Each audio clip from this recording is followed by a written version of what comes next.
बिस्मिल्लाहिर्रहमानिर्रहीम।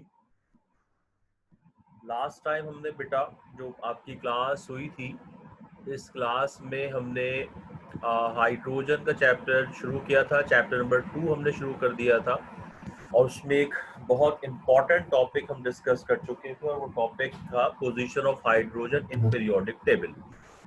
ये टॉपिक हमने कंप्लीट कर लिया था, position of hydrogen periodic table.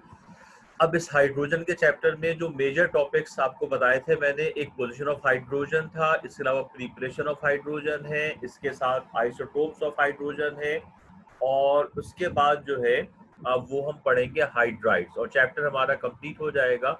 और ये काफी इंपॉर्टेंट चैप्टर है क्योंकि इसमें से एक पार्ट लाजमी तौर पर एग्जाम में आता है। हर चैप्टर में से एक पार्ट करके पूछते हैं।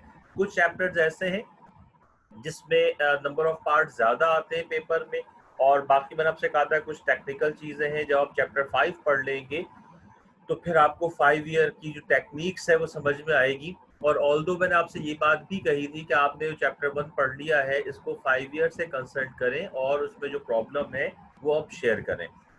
लेकिन आप लोगों के लिए प्रॉब्लम ये है कि ना तो आप वीडियोस बाद में देखते हैं। अब यूट्यूब पे तो हमें व्यूज नजर आ रहे होते हैं, तो जो हमारे अपने स्टूडेंट्स हैं वो भी वीडियो नहीं देख रहे। तो अगर आपने क्लास ले ली है, जब भी आप कम से कम एक दफा या 2 दफा लाजमी लेक्चर देखा करें ताकि वो चीजें आपके जहन में आए, रिव्यू हो जाए और आप उसको प्रॉपर याद कर सकें। इतनी आसानी के बाद भी आप लोगों की जो पढ़ाई जिस तरह होनी चाहिए, आई थिंक सो, वो वैसे नहीं हो पा रही। देखिए फिजिकल क्लासेस का कि इसमें आप वेट ना करें। मुझे नहीं लग रहा कि अगर 15 सितंबर से ये फिजिकल क्लासेस शुरू भी कर रहे हैं या परमिशन दे रहे हैं स्कूल कॉलेजेस की, तो आप सेंटर और स्कूल खुलने तक जो है वो अक्टूबर शुरू हो जाएगा। और केसेस जो है कोरोना के वो पूरी दुनिया में इंक्रीज हो रहे हैं। तो मैं आपको बताने का मकसद ये है, मैं इस वक्त कोरोना डिस्कस नहीं कर रहा, बताने का मकसद ये है बेटा कि केसेस पूरी दुनिया में इंक्रीज हो रहे हैं। और मे बी के 1 सितंबर के बाद पाकिस्तान के, क्योंकि मुहर्रम होगा उसमें जुलूस होते हैं, तो हो सकता है कि पाकिस्तान में केसेस बढ़ जाए। और जो सबसे सॉफ्ट हमारे पास पोर्शन है, सबसे सॉफ्ट पोर्शन स्कूल और कॉलेजेस का है, लिहाजा वो बंद कर दिया जाएगा। तो आप ये वेट ना करें, फिजिकल क्लासेस शुरू होंगी, दैट्स गुड, आप अपनी पढ़ाई वहां शुरू कर दें। लेकिन जो क्लासेस हैं इसको प्रॉपर तरीके से पढ़ें। हम प्रॉपर आपको पढ़ा रहे हैं, चीजें आपकी सही चल रही हैं, लेकिन जो मैं व्यूज देखता हूँ यूट्यूब के ऊपर तो मुझे वो प्रॉपर नजर नहीं आते। इसके मतलब कि आप लोग सीरियस नहीं हो रहे हो, आप शायद वेट कर रहे हैं। और बहुत सारे बच्चे भी वेट कर रहे हैं, कुछ ने पढ़ना शुरू नहीं किया, कुछ तो ऑनलाइन आ गए, कुछ ने शुरू नहीं की पढ़ाई। तो ये आप वेट कर रहे हैं, ये आपका आगे नुकसान होगा। पेपर्स जो आपके टाइम पर हो जाएंगे, तो इसको देखें। मैं बार बार कहता हूँ जिन बच्चों को प्रॉब्लम्स है वो सेंटर आके डिस्कस करें। सेंटर शायद 1 या 2 बच्चे अब तक इस पूरे 2 महीनों में 1 या 2 बच्चा जो सेंटर आके उसने चीजें डिस्कस की हैं। तो बेटा जब तक आप सीरियस नहीं होंगे, आप लोगों को ये प्रॉब्लम्स जो है आगे बहुत ज्यादा होंगी। वेट ना करें, माइंड मेकअप ना करें। आप समझ लें कि आपने ऑनलाइन ही पढ़ना है, शुरू हो गई तो बहुत अच्छी बात है, हमें ही बहुत आसानी हो जाएगी। बिकॉज हम भी यहाँ देखें ना, 11:15 से लेकर हम शाम तक क्लासेस ले रहे होते हैं, फिर हम सेंटर में बैठते हैं, उससे पहले स्लाइड्स प्रिपेयर करते हैं, तो बहुत बड़ा काम हो गया है। लेकिन इसलिए हमें पता है कि आगे प्रॉब्लम ज्यादा आनी है, तो थोड़ा सा आप ख्याल करें और अपनी स्टडीज को आप प्रॉपर शुरू करें। और जो बच्चे अभी तक नहीं आए उनको भी इन्फॉर्म कर दें कि वेट ना करें। बहुत सारे बच्चों और पेरेंट्स का ख्याल है कि अभी क्लासेस शुरू होंगी फिर हम चले जाएंगे, तो जब तक बहुत कुछ जो है ना वो चेंज हो चुका होगा। बहरहाल तो चैप्टर नंबर 2 हमने शुरू कर दिया था बेटा। आज हमें पढ़नी है preparation of hydrogen. Hydrogen gas को हम कैसे प्रिपेयर करते हैं, इसके मेथड्स हमें डिस्कस करने हैं। बड़ा सिंपल सा इक्वेशन अब शुरू हो जाएंगी आपके पास। अब देखिए हाइड्रोजन गैस की प्रिपरेशन, सबसे पहले हम आते हैं किसकी, जो लेबोरेटरी प्रिपरेशन है। ये आपके कोर्स में नहीं है, मैंने एडिशनल आपको ये करवा रहा हूँ, ये आपके कोर्स में नहीं है। लेबोरेटरी प्रिपरेशन के हम लेबोरेटरी के अंदर स्कूल लैब्स में, कॉलेज लैब्स में हम हाइड्रोजन गैस को प्रिपेयर कर सकते हैं from dilute mineral acid. Mineral acid sulphuric acid है और हाइड्रोक्लोरिक एसिड को हम मिनरल एसिड या इनऑर्गेनिक एसिड भी कहते हैं। HCl या H2SO4 को इनऑर्गेनिक एसिड या मिनरल एसिड कहा जाता है। जब हम इसको किसी एक्टिव मेटल के साथ, जिंक जो है सॉरी लेस एक्टिव मेटल के साथ, जैसे जिंक है, हम इसको रिएक्ट करवाते हैं तो हम ऑब्टेन कर लेंगे हाइड्रोजन गैस। जैसे आप देखिएगा कि Zn plus HCl, ZnCl2 plus H2, इस तरह Zn plus H2SO4, ZnSO4 plus H2। यहाँ एक और बात मैं आपको वाज़ेह करूँगा इक्वेशंस के लिए कि यहाँ पर 2 कैसे आ गया, यहाँ पर 1 कैसे है, ये मैं किसी और एक दिन एक्स्ट्रा क्लास लेकर आपको समझाने की कोशिश करूंगा। ये वैलेंसी के जरिए आता है बेटा, फॉर्मूले कैसे बनते हैं सब आता है वैलेंसी के जरिए। लेकिन इस वक्त आप सेकंड ईयर के टॉपिक में क्योंकि इक्वेशन ज्यादा हैं तो आप कोशिश करें कि इक्वेशंस आप याद कर लें। आप खुद से बनाने की कोशिश में अपना टाइम जो है वो ज्यादा आप जाया कर देंगे। मैं इसको एक्सप्लेन जरूर करूंगा, वो एक्स्ट्रा क्लास में आपको मैं एक्सप्लेन जरूर करूंगा कि फॉर्मूले कैसे बनते हैं ताकि आपके जहन में रहे। वो मैंने चीजें बनाई आपको मैं वो स्लाइड से शो कर दूंगा। इस वक्त हम टॉपिक कंप्लीट करते हैं, लेकिन आप कोशिश ये करें कि जो इक्वेशंस हैं उन इक्वेशंस को याद करें और याद करके उसको लिखें, प्रैक्टिस करें कि इसके बाद जो चैप्टर 3 और 4 आएगा उसमें आपको इक्वेशंस के हवाले से काफी प्रॉब्लम होगी। इसके बाद जनाब ये देखिएगा, ये इसकी प्रिपरेशन का जो मेथड है बेटा आप देख सकते हैं कि डाइल्यूट सल्फ्यूरिक एसिड है, इसके अंदर जो है वो जिंक के जो है वो चंक फॉर्म में जिंक के पार्टिकल्स मौजूद हैं और इसमें हम डाइल्यूट सल्फ्यूरिक एसिड एंटर करेंगे तो जैसे ही हम पहले इसमें जिंक के पार्टिकल्स रखते हैं, छोटे छोटे पार्टिकल्स होते हैं, ग्राइंड करके जिंक के पार्टिकल्स हैं, उसके बाद ये सेटअप लगा दिया जाता है। ये थिस्टल फनल से हम एंटर करते हैं डाइल्यूट सल्फ्यूरिक एसिड। जैसे ही सल्फ्यूरिक एसिड इसके साथ रिएक्ट करेगा हाइड्रोजन गैस यहाँ से इवॉल्व होगी। हाइड्रोजन गैस जो है क्योंकि इनसॉल्युबल होती है वाटर में, लिहाजा वो गैसेस जो वाटर में इनसॉल्युबल या स्लाइटली सॉल्युबल होती हैं उन गैसेस को हम ओवर वाटर कलेक्ट करते हैं।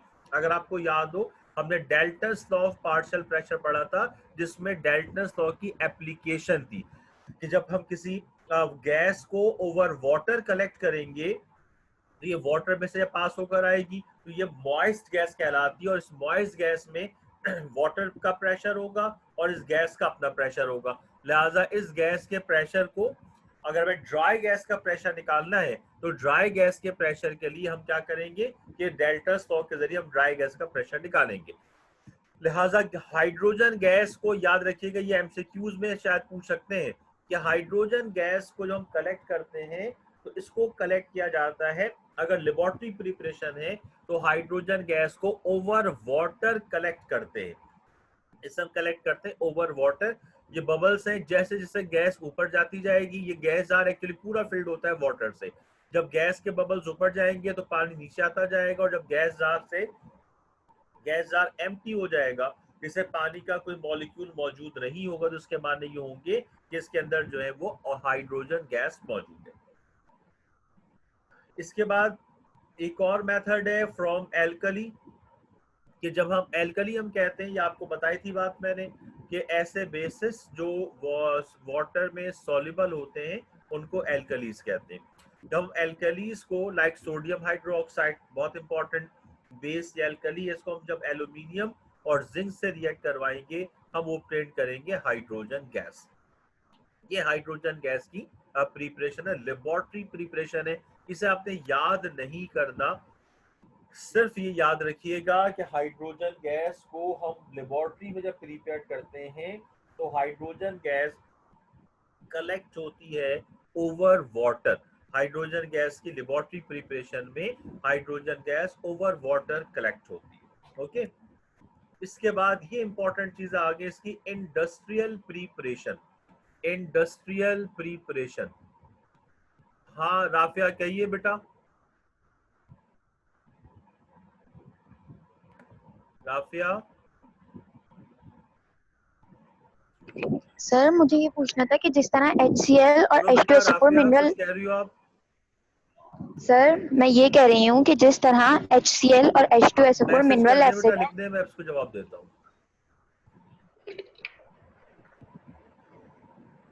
Commercially hydrogen gas is prepared by following compounds. 3 compound से हम हाइड्रोजन गैस को प्रिपेयर करते हैं। Number 1 from, number 2 from natural gas और नंबर 3 फ्रॉम वाटर। ये अच्छा, जब आप बुक देखेंगे, कुछ बच्चे बुक कंसल्ट करें, जयवंती बुक कंसल्ट कर रही है बहुत ज्यादा, और अच्छी बात है, लेकिन बुक के अंदर जो है ये काफी, इसके अंदर बुक में आपको थोड़ी सी प्रॉब्लम होगी। बुक में आपको जो है, बुक में आपको काफी जो है वो प्रॉब्लम होगी, लिहाजा इसको आप याद रखिएगा कि मैंने इस बुक के लिहाज से इसको जो है वो चेंज किया हुआ है, क्योंकि बुक अगर आप देखेंगे तो बुक में आपको ये चीजें चीजें यही है, बुक में चीजें यही है, लेकिन उन्होंने इसको बड़ा मिक्सअप किया हुआ है। तो आप पहले इसको अच्छी तरह समझ लो बेटा, और उसके बाद इसको समझने के बाद जो है आप बुक को प्रॉपर पढ़ोगे तो बुक में बहुत रैंडमली दिया हुआ है। जब तुम ये समझ जाओगे तो बुक में थोड़ी सी प्रॉब्लम के आपको समझ में आ जाएगा, बुक में रैंडमली दिया हुआ है तमाम चीजें वही, लेकिन हमने इसको प्रॉपरली मेंटेन करके ताकि आपके जहन में रहे, वरना चीजें आगे जाकर मिक्स हो जाती हैं। तो 3 कंपाउंड से हम हाइड्रोजन गैस को कमर्शियली या इंडस्ट्रियल जो इसकी प्रिपरेशन है वो 3 कंपाउंड से हम प्रिपेयर करते हैं, ammonia, natural gas and water. अब आते हैं फ्रॉम अमोनिया। अमोनिया से कैसे तैयार करते हैं? By thermal decomposition of ammonia. Therm कहते हैं हीट को, थर्म के माने थे हीट, डीकम्पोजिशन, डीकम्पोज के माने होते हैं ब्रेकअप। तो ऐसा प्रोसेस जिसमें हीट के जरिए किसी कंपाउंड को ब्रेक किया जाए, इसे थर्मल डीकम्पोजिशन कहते हैं। अब गौर से मेरी बात सुनिएगा जरा, बहुत इंपॉर्टेंट पॉइंट है बेटा, इसमें से एमसीक्यूज आता है, अच्छी तरह सुनना। हीट देकर अगर हम किसी कंपाउंड को ब्रेक करते हैं तो उसे हम कहते हैं थर्मल डीकम्पोजिशन। अब ये दो तरह से होगी, एक हम अमाउंट ऑफ हीट प्रोवाइड करते हैं इन प्रेजेंस ऑफ ऑक्सीजन, और एक अमाउंट ऑफ हीट हम प्रोवाइड करते हैं इन एब्सेंस ऑफ ऑक्सीजन। अगर in present of oxygen heat provide करते हैं तो उसको थर्मल डीकम्पोजिशन कहा जाता है, और अगर हम इन एब्सेंस ऑफ हीट, जो हम आगे नंबर 2 में पढ़ेंगे, अगर इन एब्सेंस ऑफ हीट हम हीट प्रोवाइड करें, इन एब्सेंस ऑफ ऑक्सीजन, अगर इन एब्सेंस ऑफ ऑक्सीजन हम हीट प्रोवाइड करके कंपाउंड को ब्रेक करेंगे तो ऐसे थर्मल डीकम्पोजिशन को हम पायरोलाइसिस कहते हैं। पायरोलाइसिस, अगर अगर हीट जो है, अगर हीट ऑक्सीजन के प्रेजेंस में उसको हीट किया जाए तो वो थर्मल डीकम्पोजिशन, और अगर वो इन एब्सेंस ऑफ ऑक्सीजन अगर हीट प्रोवाइड की जाए तो उसको हम कहते हैं पायरोलाइसिस। या बाज दफा लिखा होता है कि हीट या provided in absence of oxygen, या natural gas is heated up to 700 degree centigrade in absence of oxygen.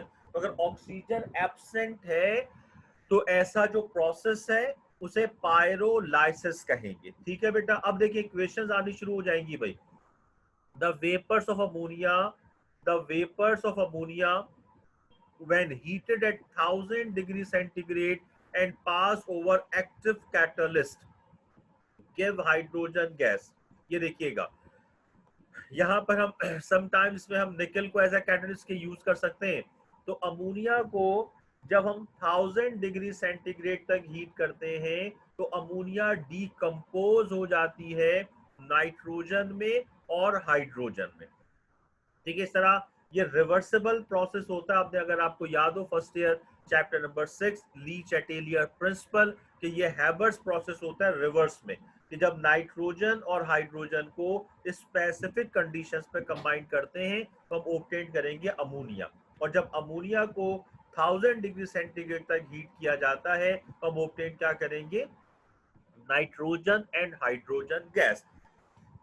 यहाँ पर नाइट्रोजन भी गैस है और हाइड्रोजन भी गैस है, लेकिन हमें जो मेथड हम पढ़ रहे हैं वो किसकी प्रिपरेशन है बेटा? वो प्रिपरेशन है हाइड्रोजन गैस की। लिहाजा नाइट्रोजन भी गैस है, ये दोनों गैसेस एक दूसरे में मिक्स होंगी, तो हम हमें एक्चुअली क्या ऑब्टेन करना है? हाइड्रोजन। तो हाइड्रोजन ऑब्टेन करने के लिए हम यहाँ से क्या करेंगे? नाइट्रोजन गैस को यहाँ से हम रिमूव करेंगे। अब आते हैं रिमूवल ऑफ नाइट्रोजन। जब नाइट्रोजन गैस को रिमूव करेंगे तो उसके बाद हम क्या ऑब्टेन करेंगे? Hydrogen gas. अब रिमूवल का जो मेथड होता है, इस मेथड को मेजर जो मेथड है इसे हम कहते हैं लिक्विफिकेशन मेथड। यानी हर गैस एक स्पेसिफिक टेम्परेचर पर जाकर लिक्विफाइड हो जाती है। हर गैस एक स्पेसिफिक टेम्परेचर पर जाकर जो है वो लिक्विफाइड हो जाती है, लिक्विड फॉर्म में कन्वर्ट हो जाती है। उस टेम्परेचर को, जिस टेम्परेचर पर गैस लिक्विड फॉर्म में कन्वर्ट हो जाए, उसे हम गैस का बॉइलिंग पॉइंट कहते हैं। जिस टेम्परेचर पर गैस लिक्विफाइड हो जाए, उस टेम्परेचर को हम गैस का बॉइलिंग पॉइंट जो है वो कहते हैं। अच्छा, गैस का बॉइलिंग पॉइंट ऑब्वियसली माइनस में होता है, तो हर गैस एक स्पेसिफिक टेम्परेचर पर जाकर लिक्विफाइड हो जाती है। लिहाजा हम करते क्या है, हम टेम्परेचर को रिड्यूस करना शुरू करते हैं और इतना कम कर देते हैं कि हमें जिस गैस को रिमूव करना हो वो गैस लिक्विड स्टेट में कन्वर्ट हो जाए। लेकिन ये जरूरी है कि अगर नाइट्रोजन का जो लिक्विफिकेशन पॉइंट है वो हाइड्रोजन से जो है वो कम होना चाहिए। जैसे नाइट्रोजन गैस जो है ये -196 डिग्री सेंटीग्रेड पर लिक्विड हो जाती है, जबकि हाइड्रोजन गैस जो है वो -252 डिग्री सेंटीग्रेड पर लिक्विड होती है। लिहाजा हम इसको कूल करते हैं, इस मिक्सर को, नाइट्रोजन गैस के और हाइड्रोजन गैस के मिक्सर को, और जब ये मिक्सर का टेम्परेचर पहुंचता है -196 डिग्री सेंटीग्रेड, जब ये टेम्परेचर पहुंचता है -196 डिग्री सेंटीग्रेड पर, तो उस टेम्परेचर पर नाइट्रोजन गैस लिक्विड फॉर्म में कन्वर्ट हो जाती है और हाइड्रोजन रहती है इन फॉर्म ऑफ गैस। और इस तरह हम हाइड्रोजन को गैस की फॉर्म में ऑब्टेन कर लेते हैं और नाइट्रोजन लिक्विड फॉर्म में सेपरेट हो जाती है। ये जो लिक्विड नाइट्रोजन है इसकी अपनी प्रैक्टिकल एप्लीकेशन बहुत ज्यादा है, क्योंकि आप देखिए -196 डिग्री सेंटीग्रेड, तो एक सेकंड के अंदर ही किसी भी चीज को फ्रीज कर सकती है। इसलिए हम इस लिक्विड नाइट्रोजन गैस को, जो बड़ी कंपनी जैसे आप देखें KNS और दूसरी जो चीजें जो प्रीपेड फूड आप हासिल करते हैं, उसको अगर आप देखें तो उसका जो टेम्परेचर है बहुत लो होता है, बहुत ज्यादा फ्रीज होती है। एक आप अपने फ्रीजर में चीजें रखें और एक उसको आप क्या कहते हैं वो बहुत हार्ड होता है, बहुत ज्यादा फ्रीज, तो उसमें से उसे हम पास करते हैं नाइट्रोजन के वेपर्स में से, तो -196 के बाद वो चीजें फौरी तौर पर फ्रीज हो जाती है। और इस तरह जो बड़ी कंपनीज हैं वहां पर इस नाइट्रोजन गैस को यूज करके वो आप वो चीजें बना रही हैं कि वो नगेट्स बना रहे हैं, कबाब बना रहे हैं, तो वो इतने दिनों तक कैसे उसको फ्रीज करेंगे, लिहाजा वो उसको प्रीपेड करके इसके वेपर्स में से पास करते हैं और वो सेकंड्स के अंदर वो चीजें फ्रीज हो जाती हैं। फिर पैकिंग के बाद उनको जो है वो बाहर मार्केट में बेच दिया जाता है। तो इस तरह इसकी अपनी कमर्शियल जो है वो एप्लीकेशन है, लेकिन हम इसको लिक्विफाइड करते हैं और फिर हाइड्रोजन को ऑब्टेन कर लेते हैं इन फॉर्म ऑफ गैस। ठीक है बेटा। इसके बाद हम आते हैं सेकंड मेथड है from natural gas, thermal decomposition of hydrocarbon. But ये thermal decomposition in absence of oxygen होगी बेटा, लिहाजा ये जो है वो पायरोलाइसिस कहलाएगा। Hydrocarbon, the compounds of carbon and hydrogen are called hydrocarbon. Compounds of carbon and hydrogen are called hydrocarbon. सिर्फ कार्बन और हाइड्रोजन के जो कंपाउंड्स होते हैं उन्हें हाइड्रोकार्बन कहते हैं। आप ये पढ़ेंगे ऑर्गेनिक केमिस्ट्री में, बहुत डिटेल से हम पढ़ेंगे कि सिर्फ कार्बन और हाइड्रोजन की एक बहुत बड़ी पूरी फैमिली, एक चैप्टर पूरा हम पढ़ेंगे हाइड्रोकार्बन का। बहुत सारे कंपाउंड ऐसे हैं जो सिर्फ और सिर्फ कार्बन और हाइड्रोजन के ऊपर जो डिपेंड करते हैं, लिहाजा कार्बन और हाइड्रोजन जो है उनके कंपाउंड्स को हाइड्रोकार्बन कहेंगे। जो पहला और सिंपलेस्ट हाइड्रोकार्बन है वो है CH4 मीथेन गैस, जो आप नेचुरल गैस जिसको हम कहते हैं, जो हम घरों में गैस इस्तेमाल करते हैं, इस गैस को सुई गैस कहा जाता है। एक्चुअली ये सुई गैस है वो नेचुरल गैस या मीथेन गैस है CH4, और क्योंकि पाकिस्तान में ये हमने बलूचिस्तान के इलाके सुई में गैस को डिस्कवर किया, लिहाजा इस वजह से हम पाकिस्तान में इस गैस को सुई गैस कहते हैं, वरना इसका नाम क्या होगा, natural gas common, chemical name इसका मीथेन गैस, और एक और इसका कॉमन नेम है जिसको हम मार्श गैस भी कहते हैं। Natural gas, Marsh gas and methane, ये तो वर्ल्ड वाइड आप इसको कह सकते हैं, लेकिन पाकिस्तान में इसको हम क्या कहेंगे, सुई गैस। अब इसमें क्या है बेटा, methane when heated in absence of oxygen, absence of oxygen के माने प्रोसेस क्या कहलाएगा, पायरोलाइसिस। अगर प्रेजेंस ऑफ ऑक्सीजन है तो सिंपल थर्मल डिकम्पोजिशन, बट ऐसा थर्मल डिकम्पोजिशन जो इन एब्सेंस ऑफ ऑक्सीजन प्रोसीड होगा उसे पायरोलाइसिस कहेंगे। ऐसा the thermal decomposition proceed in absence of oxygen is called pyrolysis। इसकी डेफिनेशन हो गई, आप चाहें तो लिख सकते हैं कि the thermal decomposition which proceed in absence of oxygen is called pyrolysis। जब मीथेन को हम हीट करते हैं about 700 degree centigrade in absence of oxygen, in absence of oxygen इसको हीट करते हैं 700 डिग्री सेंटीग्रेड, तो ये ब्रेक हो जाती है कार्बन में जो सॉलिड होगा और हाइड्रोजन में जो कि गैस है। जैसे यहाँ पर आपको डिस्टिंग्विश नहीं करना, बिकॉज कार्बन सॉलिड है और हाइड्रोजन जो है वो गैस है। ठीक है बेटा, तो इस तरह हम यहाँ से कार्बन ऑब्टेन करेंगे और हाइड्रोजन ऑब्टेन करेंगे।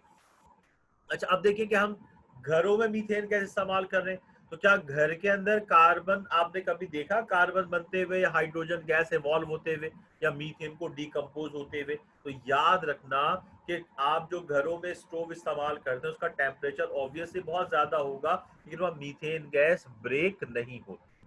क्यों नहीं होती, क्यों नहीं होती ब्रेक? क्योंकि घरों में उस गैस को हर वक्त ऑक्सीजन मिल रही होती है एयर के जरिए। समझ में आई बात? और मीथेन का जो हम ब्रेकअप पढ़ रहे हैं, ये ब्रेकअप बेसिकली क्या है, पायरोलाइसिस, जहां पर ऑक्सीजन मौजूद ना हो। जैसे घर पर जो आप गैस चला रहे होते हैं चूल्हे पे, उसमें मीथेन ब्रेक नहीं होती बिकॉज को ऑक्सीजन मिल रही है। ओके, वो बर्न होती है।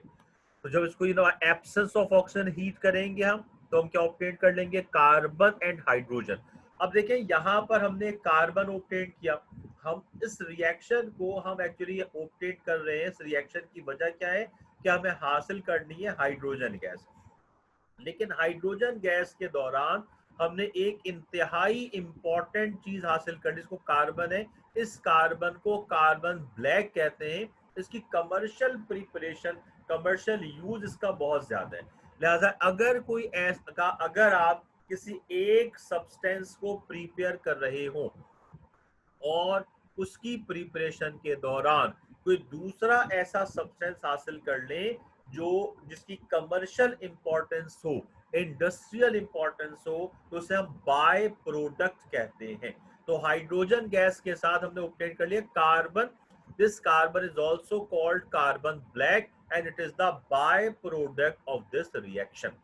इस कार्बन ब्लैक को अगर आप देखें, इसको हम क्या कहेंगे, कार्बन ब्लैक हम कहते हैं।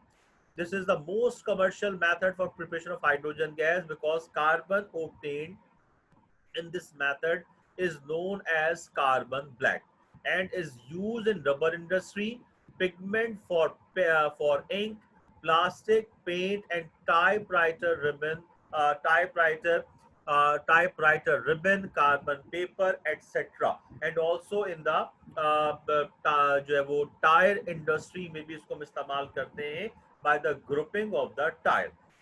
अब देखें, ये कार्बन जो हमने यहाँ से ऑब्टेन किया, इस कार्बन को हम इस्तेमाल करते हैं रबर इंडस्ट्री में, टायर्स बनाए जाते हैं। जो टायर्स बनाए जाते हैं उस टायर्स के फिलर्स के तौर पे इस्तेमाल करते हैं। अभी आपने गाड़ियों के टायर को देखा गौर से, उसमें आप देखें गाड़ियों के टायर जो होते हैं उसमें मुख्तलिफ किस्म के नक्शो निगार बने हुए होते हैं, डिजाइन। जिस तरह आपके मेहंदी के डिजाइन बनाते हो, हाथों में जो मेहंदी लगाते हो, मुख्तलिफ तरीके से भर लेते हैं अपने अपने हाथों को आप लोग। इसी तरीके से उस टायर के अंदर जो है वो आप देखें मुख्तलिफ डिजाइन होते हैं। वो डिजाइन इसलिए बनाए जाते हैं कि टायर की रोड ग्रिप बने और इसमें फ्रिक्शन प्रोड्यूस हो। आप जब नए टायर को आप हाथ लगाएं तो आपके हाथ में जो आपका हाथ ब्लैक हो जाता है। वजह क्या है, टायर के अंदर हम कटिंग करते हैं, डिजाइन बना रहे होते हैं, जिसको हम ग्रुप्स कहते हैं, जो डिजाइन को ग्रुप्स कहा जाता है। तो उसके अंदर कार्बन ब्लैक को हम एज अ फिलर इस्तेमाल करते हैं ताकि वो ग्रुप्स जो है प्रॉपर तरीके से बन सके। इसके अलावा आप कार्बन पेपर इस्तेमाल करते हैं, इसको ट्रेसिंग पेपर, कार्बन पेपर इस्तेमाल करते हैं, वो कार्बन ब्लैक से बनाए जाते हैं। पिगमेंट्स ऑफ इंक, जो इंक हम बनाते हैं और शू पॉलिश बनाते हैं, ब्लैक कलर की शू पॉलिश और ब्लैक इंक जो बनाते हैं, उस ब्लैक इंक में और ब्लैक शू पॉलिश में कार्बन ब्लैक को इस्तेमाल किया जाता है।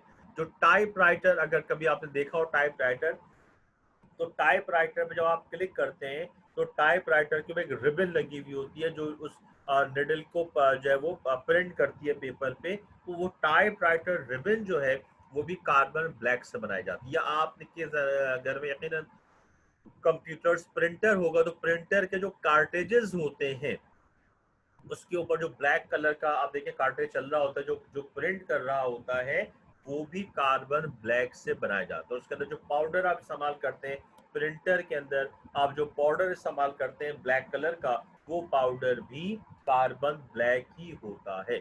इस तरह इसकी इंतहाई इंपॉर्टेंट कमर्शियल एप्लीकेशंस हैं।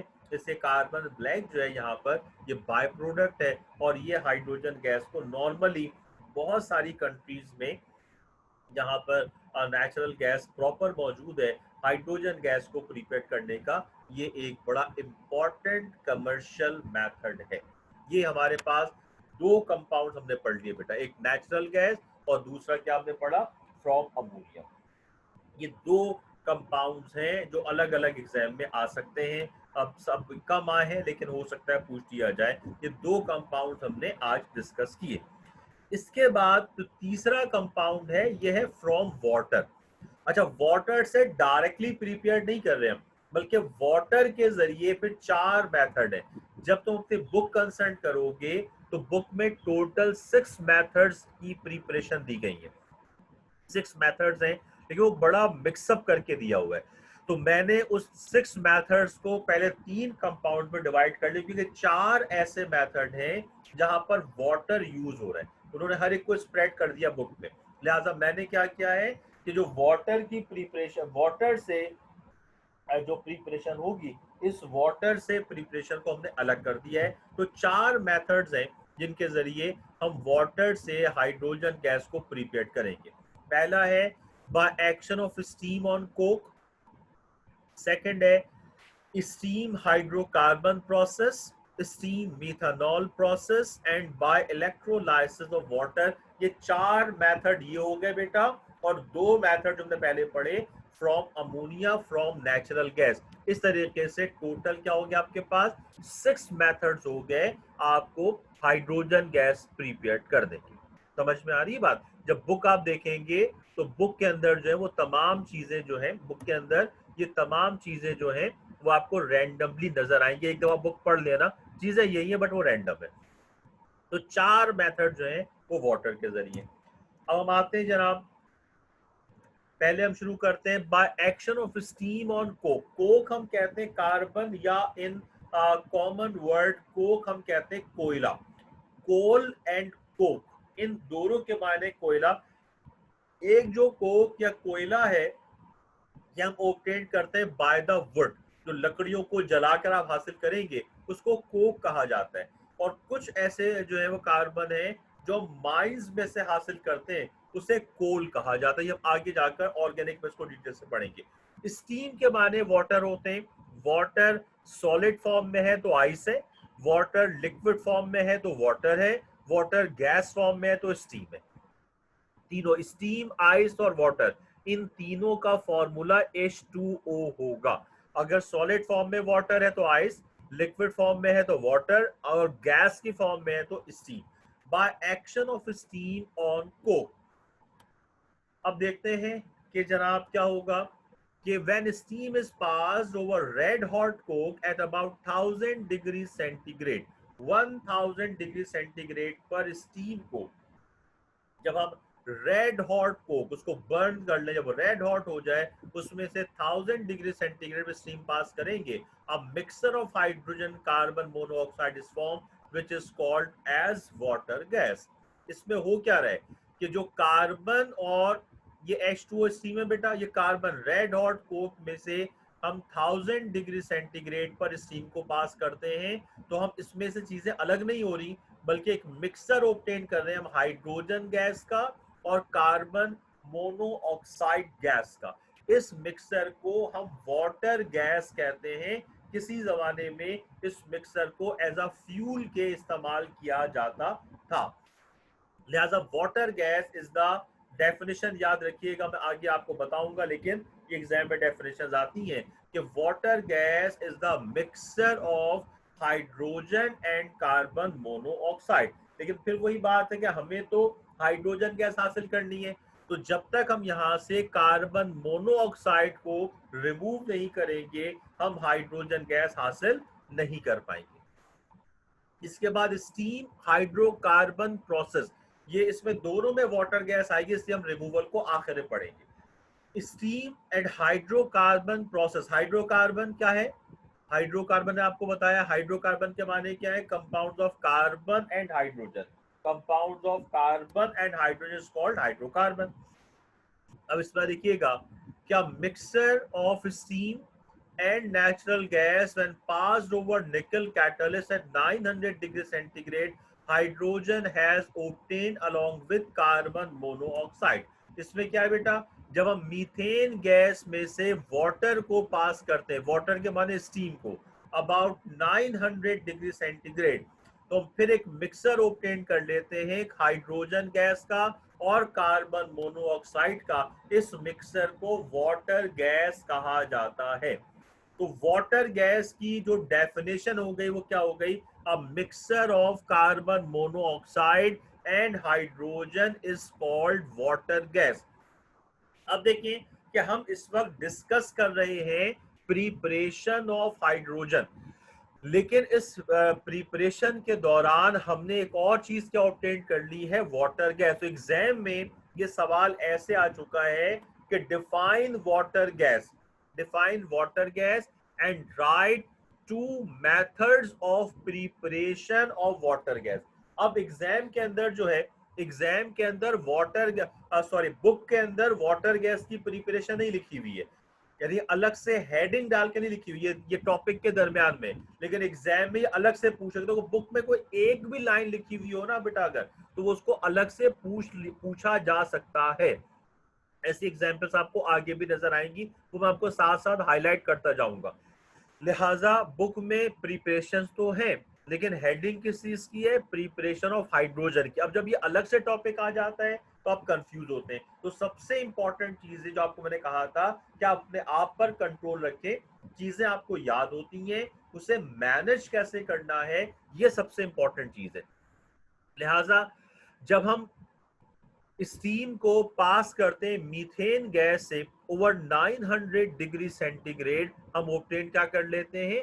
Mixer of carbon monoxide and hydrogen, और इस मिक्सर को हम कहते हैं वाटर गैस। लिहाजा अब एग्जाम में यह आया था, define water gas and write two methods of preparation of water gas. तो वाटर गैस की डेफिनेशन क्या हो गई? A mixer of carbon monoxide and hydrogen is called water gas। Carbon monoxide भी गैस है, हाइड्रोजन भी गैस है, इन दोनों का जो मिक्सचर है उसे हम कहते हैं वाटर गैस। और ये उसके दो मेथड ऑफ प्रिपरेशन ऊपर आपको नजर आ रहे हैं कि जब हम स्टीम में से, स्टीम को हम पास करते हैं रेड हॉट कोक से about 1000 degree centigrade, then we will get water gas. इस तरीके से हम स्टीम को पास करते हैं नेचुरल गैस या मीथेन गैस या हाइड्रोकार्बन से in presence of nickel about 900 degree centigrade, then we will get water gas। ये इसकी दो वाटर गैस की प्रिपरेशन आ गई। सही है बेटा। अब हमें एक्चुअली ऑब्टेन क्या करना है? हमें हासिल करना है हाइड्रोजन गैस। तो इस वाटर गैस में से हाइड्रोजन गैस आप उस वक्त हासिल कर सकते हैं, वाटर गैस में से हाइड्रोजन गैस उस वक्त हासिल कर सकेंगे जब हम यहां से कार्बन मोनोऑक्साइड को रिमूव करेंगे। लिहाजा कार्बन मोनोऑक्साइड को रिमूव करने के भी दो जो है वो मेथड्स हैं, वो हम इंशाल्लाह कल की क्लास में डिस्कस करेंगे। वो थोड़े से बड़े मेथड्स हैं, दो मेथड्स हैं इक्वेशंस के साथ। तो अब हम जो नेक्स्ट क्लास होगी उस क्लास में इंशाल्लाह ताला हाइड्रोजन की प्रिपरेशन हम पढ़ लेंगे। और उसके बाद एक मेजर टॉपिक बचेगा और 2 छोटे-छोटे टॉपिक्स हैं, तो इंशाल्लाह ताला हम इसमें 15 तक जो है चैप्टर कंप्लीट कर लेंगे। तो अब इसमें देखिए, अगर आपसे वाटर गैस की प्रिपरेशन पूछी जाएगी तो अभी 2 लिखिएगा, और अगर आपसे कहा जाए कि आप हाइड्रोजन गैस प्रिपेयर करें फ्रॉम द कोक, जब हाइड्रोजन गैस को प्रिपेयर करना होगा कोक के जरिए, और ये पहला वाला आप लिखेंगे, ये आप लिखेंगे bye action of steam on Coke, यहाँ तक लिखेंगे, और यहाँ लिखने के बाद फिर आप लिखेंगे रिमूवल ऑफ कार्बन मोनोऑक्साइड। तो असल चीज ये है कि आप क्वेश्चंस को समझें कि आपसे सवालात किस तरह के किए जा रहे हैं। ठीक है बेटा, तो आज अपना टॉपिक हम यहाँ तक वाइंड अप करते हैं इंशाल्लाह ताला। जो नेक्स्ट क्लास आपकी होगी, एक क्लास आपकी मिस हुई है लास्ट वेडनेसडे को जो मैंने कहा था, और ट्यूसडे को जो छुट्टी थी, तो वो इंशाल्लाह उसको हम करीब मैनेज करें। जो क्लास आपकी मिस होती है वो हमारे जहन में वो लिख लेता हूँ मैं, उसको हम बहुत जल्द इंशाल्लाह ताला मैनेज कर लेंगे ताकि आपका कोर्स फिजिबल चलता रहे। कोर्स आपका फिजिबल है, लेकिन मुझे जो प्रॉब्लम हो रही है वो ये बेटा कि आप लोग इन वीडियोस को बाद में नहीं देख रहे, ना कोई कंसर्न करता है, या तो सबके सब कुछ बहुत अच्छा समझ में आ रहा है या किसी को कुछ भी नहीं आ रहा। तो आप सेंटर भी आए, चक्कर लगाएं, डिस्कस करें, ताकि मुझे थोड़ा सा पता हो कि आपका लेवल क्या चल रहा है। सेकेंड ईयर के अंदर बहुत ज्यादा मेच्योरिटी चाहिए होती है बेटा, और आप लोग तो वैसे बहुत डेंजर जोन में, रेड जोन में मौजूद हो कि जो सेकंड ईयर का रिजल्ट होगा वही रिजल्ट तुम्हारा ओवरऑल यूनिवर्सिटी में चलेगा। अब फर्स्ट ईयर का तो है नहीं कि फर्स्ट ईयर का रिजल्ट आ जाता है और उसमें आप अप डाउन करें, तो कोई तुम्हारे पास लाइन नहीं है कि जहां से आप कोई चीज देख सकें, भाई इतनी परसेंटेज आ गई है, अब मुझे इतना इंप्रूव करना है, या मेरी 85 आ गई है, अब मैं 85 को मेंटेन कर लूं तो मेरा आगे मसला हल हो जाना है। आप लोग फिर दोबारा ब्लैंक पोर्शन पे खड़े हुए हो और रेड जोन पे खड़े हुए हो, तो इसका जरा ख्याल रखें। कोई भी प्रॉब्लम हो आप मुझे डायरेक्ट व्हाट्सएप करें, कॉल करें, सेंटर है, सेंटर पूछ कर टाइम लेकर आइएगा। तो उसको जरा कोशिश करें बेटा पढ़ने की आप लोग। Okay, that's all today.